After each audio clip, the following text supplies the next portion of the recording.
Kaleshwaram lift irrigation project తెలంగాణలోని అతి పెద్ద మౌలిక సదుపాయాల ప్రాజెక్టులో ఒకటిగా పరిగణించబడుతుంది. మేడిగడ్డకు అనుబంధంగా ఉన్న అన్నారం, సుందిల్లా బ్యారేజ్లలో నిర్మాణ లోపాలు, ఆర్థిక అక్రమాలు, పరిపాలన వైఫల్యాలపై తీవ్రమైన ఆరోపణలు వెల్లువెత్తుతున్నాయి. పీసీ ఘోష్ కమిషన్ రిపోర్టుతో కాళేశ్వరం ప్రాజెక్టులో రగులుతున్న వివాదాలు కొలిక్కి వచ్చినట్లుగానే కనిపిస్తున్నాయి. ఇక దీనిపై చర్చిద్దాం. మనము ఒకసారి రాజకీయ విశ్లేషకులు అని సత్యం గారు సిద్ధంగా ఉన్నారు. నమస్తే సత్యం గారు. నమస్తే అండి.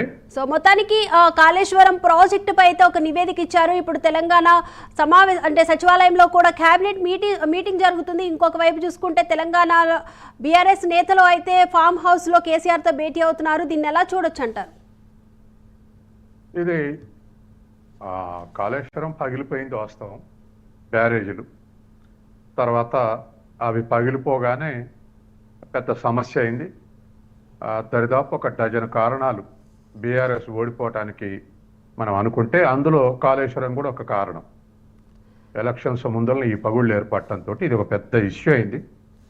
ఖచ్చితంగా బీఆర్ఎస్ ప్రభుత్వానికి ఈ లోపాలన్నీ కూడా బీఆర్ఎస్ ప్రభుత్వమే అకౌంటబుల్ కాబట్టి కొంతమంది ముఖ్యమంత్రి అని, కొంతమంది ఇరిగేషన్ మినిస్టర్ హరీష్ రావు అని, కొంతమంది ఇంజనీర్లని, మొత్తం మీద అనేక మంది దీంట్లో పాతదారులు అన్నటువంటి విషయం నిత్యం మనం చర్చ చేస్తూ ఉన్నాం. ఇప్పుడు ఘోష్ కమిషనే తప్పు లేదా ఘోష్ కమిషన్ తోటి అనుకూలంగా మన రిపోర్ట్ ఇప్పించుకున్నారని చెప్పేసి ఇప్పుడే శ్రీనివాస్ గౌడ్ అంటున్నారు.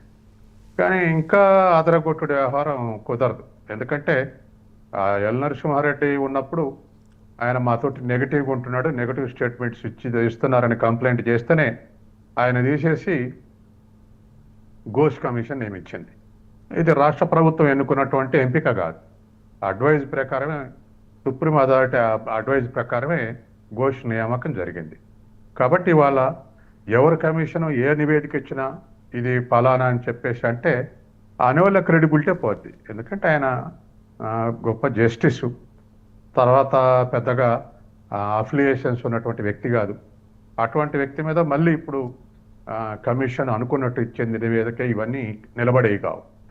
కాకపోతే ఇప్పుడు ఆ రిపోర్ట్లో ఏముందనేటువంటిది నిన్నటి నుంచి మొన్నటి నుంచి ఎక్స్పెక్టేషన్స్. కొన్ని పత్రికలు పూర్తిగా కేసీఆర్ బాధ్యుడని ఇచ్చిందని, లేదా హరీష్ రావు బాధ్యుడు ఇచ్చిందని, ఇద్దరు బాధ్యులను ఇచ్చిందని, 16 మంది అధికారులు బాధ్యులను ఇచ్చిందని నిన్న మొన్నటి నుంచే రాస్తా ఉన్నారు. కానీ కమిషన్ రిపోర్టు విప్పి చూడందే ఈ కామెంట్స్కు మనం చర్చల్లో పెద్దగా దానికి ప్రాధాన్యత ఇవ్వాల్సిన పని లేదు. కానీ ఇప్పుడు ఓపెన్ చేసిన తర్వాత ఏమేమైతే ఫైండింగ్స్ ఉంటాయో ఆ ఫైండింగ్స్ ప్రకారం ఎవరెవరు ఏ స్థాయిలో అకౌంటబుల్ అయితే వాళ్ళు అకౌంటబుల్ కావాల్సి వస్తుంది. ఎందుకంటే ఇంజనీర్లు ప్రతి చోట సాధారణంగా ప్రతి ఎంక్వైరీలో, ఇప్పుడు జరుగుతున్న ఎంక్వైరీలో కిందోళ్ళు పయోళ్ళ పేర్లు చెప్తున్నారు. పయోళ్ళు చేయమంటే మేము చేసినామని. సహజమే, పైనుంచి మానిటరింగ్ చేయటం, పైనుంచి కొన్ని విషయాల్లో ఆధారాలు లేకుండా నోటి మాటలుగా అధికారులతో చేయించారు. ఇప్పుడు అధికారుల బాధ్యులు కానీ మేము ఫైల్ మీద సంతకం పెట్టలేదు, మేము అప్రూవల్ ఇవ్వలేదని చెప్పి తప్పించుకునే అవకాశం కూడా ఉంటుంది రాజకీయ నాయకులు. కాబట్టి ఏదేమైనా ఇవాళ ఆర్థిక నష్టం పెద్ద నష్టం. వీళ్ళు రాజకీయ పార్టీలు ఎన్నేమనుకున్నా, ఎందుకంటే దరిదాపు 1 లక్ష కోట్లు ఖర్చు అయింది. తర్వాత నడవకపోయినా ఇప్పుడు 2 ఏళ్ల నుంచి మూతపడింది. ఎన్డీఎస్ఏ రికమెండ్ చేసింది నీళ్లు నిల్వ ఉంచొద్దని. ఈ 2 ఏళ్ల సంధి కూడా అది ఉపయోగం లేకపోయినా దాని అసలు వడ్డీ భారం మాత్రం తప్పట్లేదు. 2037 నాటికి ఈ అప్పులని తీరవాలంటే ప్రతి సంవత్సరం ఫైనాన్షియల్ ఇయర్లో సుమారు ఒక 13 నుంచి 15 వేల కోట్లు రాష్ట్ర ప్రభుత్వం బడ్జెట్ నుంచి పే చేయాల్సి వస్తుంది.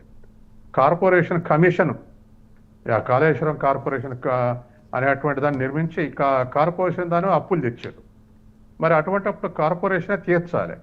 కానీ స్టేట్ గవర్నమెంట్ గ్యారెంటీ ఉంటుంది కాబట్టి దానికి ఇప్పుడు వచ్చే ఆదాయం కూడా ఏం లేదు, నడిస్తే కూడా లేదు, నడవకపోయినా లేదు. కాబట్టి ఇటువంటి పరిస్థితుల్లో నడిస్తే ఒకవేళ దీనివల్ల రైతులు ఉత్పత్తి చేస్తున్నారు అనుకోవచ్చు.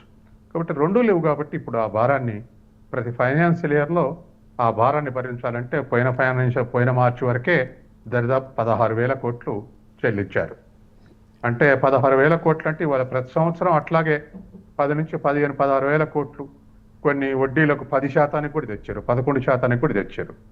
6 నుంచి తేవాల్సింది 11% వరకు వెళ్ళారు. డిఫరెంట్ ఫైనాన్షియల్ ఇన్స్టిట్యూషన్ నుంచి తెచ్చారు. కాబట్టి ఇవాళ ఆ భారం భరించడం అనేది రాష్ట్ర ప్రభుత్వానికి భరించరానిదిగా ఉంది. కాబట్టి ఇప్పుడున్నటువంటి ఈ పరిస్థితుల్లో కమిషన్ రిపోర్టుకు చాలా ప్రాధాన్యత ఉంది. రేపు బయట పెట్టిన తర్వాత మరి ఎక్స్పెక్టేషన్స్ సిట్ ఏర్పాటు చేస్తారని అనుకుంటున్నారు. ఎందుకు సిట్ ఏర్పాటు చేస్తారు అంటే ఏదైతే ఫైండింగ్స్ ఉన్నాయో ఆ ఫైండింగ్స్ ఆధారంగా మరి ఎక్స్ప్లెయిన్ చేయమని చెప్పేసి నోటీసులు పంపే అవకాశం ఉంది. ఇక రాష్ట్ర ప్రభుత్వం పంపిన దానికన్నా ఒక ఎంక్వైరీ కోసం సిట్ ఏర్పాటు చేస్తే సిట్టు వాళ్ళు ఏవి ఎక్స్ప్లెయిన్ ఇస్తారో అవన్నీ నోటిఫై చేసే అవకాశం ఉంది. కాబట్టి నోటీసులు ఇచ్చేటువంటి అవకాశం ఉంది. ఒక రెస్పాన్సిబుల్ యాక్షన్కు ఒక మెకానిజం కావాలి. ఆ మెకానిజమే సిట్ అనేటువంటిది ఏర్పాటు చేస్తారేమనేటువంటిది ఒక ఎక్స్పెక్టేషన్ ఇప్పుడు నడుస్తుంది. కాబట్టి ఇది పొలిటికల్ ఇష్యూ అయిపోయిన తర్వాత ఇక ప్రతిదీ ఖచ్చితంగా పొలిటికల్ ఇష్యూ అయింది. అంటే టెక్నికల్ సంస్థలన్నీ కూడా ఇచ్చినటువంటి ప్రకారం మేం కట్టామని బీఆర్ఎస్ ప్రభుత్వ మంత్రులు అంటున్నారు, మాజీ మంత్రులు అంటున్నారు. కాదు, మీరు డీవియేషన్ అనేసి మీ ఇష్టానుసారం కట్టారు, అది హరీష్ రావు కేసీఆర్ డైరెక్షన్స్ ఇష్టానుసారం ఇచ్చారు, టెక్నికల్ నాలెడ్జ్ లేకుండా అనేటువంటిది ఇవాళ కాంగ్రెస్ నాయకులు అంటున్నారు. ఇప్పుడు 1 గంటలో మొత్తం మీద ఈవినింగ్ 6కు ముఖ్యమంత్రి ప్రెస్ బ్రీఫింగ్ పెట్టాడు. కాబట్టి మంత్రివర్గం ఏం ఆమోదించింది, అసలు రిపోర్ట్లు ఏ విషయాలు ఉన్నాయి అన్నీ కూడా 6ంటికి బయటకు వచ్చే అవకాశం ఉంది. సో మొత్తానికి అంటే నెక్స్ట్ మనతో పాటు ఇంకొకరు జాయిన్ అవడానికి సిద్ధంగా ఉన్నారండి. Legal cell TPCC Tirupati Varma గారు సిద్ధంగా ఉన్నారు. తిరుపతి వర్మ గారు నమస్తే అండి. హలో, నమస్తే అండి.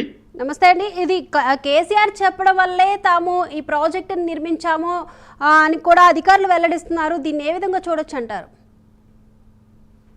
అంటే దీనికి బేసికల్ గా తెలంగాణ ఉద్యమం